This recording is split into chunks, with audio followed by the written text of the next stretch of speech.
అందరికీ హాయ్ అండి.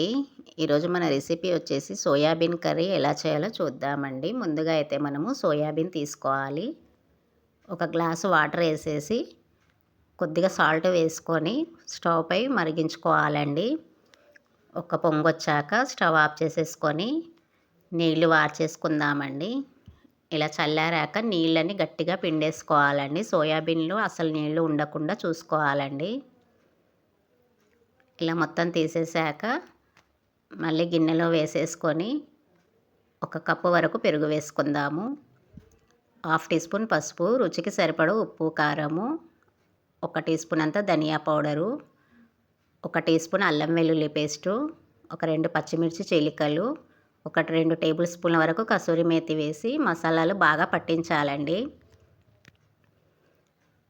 సోయాబీన్కి మసాలాలు బాగా పట్టించాక పక్కన పెట్టేసుకుందామండి. మసాలా దినుసులు, ఉల్లిపాయ ముక్కలు, టమాటో ముక్కలు, సన్నగా తరిగిన అల్లం వెల్లుల్లి ముక్కలు. స్టవ్ పై కడాయి పెట్టేసి 1 కప్పు ఆయిల్ వేసుకుందామండి. లవంగ, ఇలాచి, దాల్చిన, 2 మిరియాలు వేసుకొని ఉల్లిపాయ ముక్కలు కూడా వేసేసుకొని సన్నగా తరిగిన అల్లం వెల్లుల్లి కూడా వేసి పచ్చివాసన పోయే వరకు వేయించుకోవాలి. టమాటాలు కూడా వేసుకుందామండి. టమాటాలు మగ్గాక సోయాబీన్ని వేసేసుకుందామండి. మంచిగా ఆయిల్ అంతా వదిలే వరకు సోయాబీన్ని కలుపుకొని వాటర్ వేసేసుకుందాము. మన గ్రేవీకి సరిపడా వాటర్ వేసుకుంటే సరిపోతుందండి. మూత పెట్టి 10 నిమిషాలు ఉడికించుకుందామండి.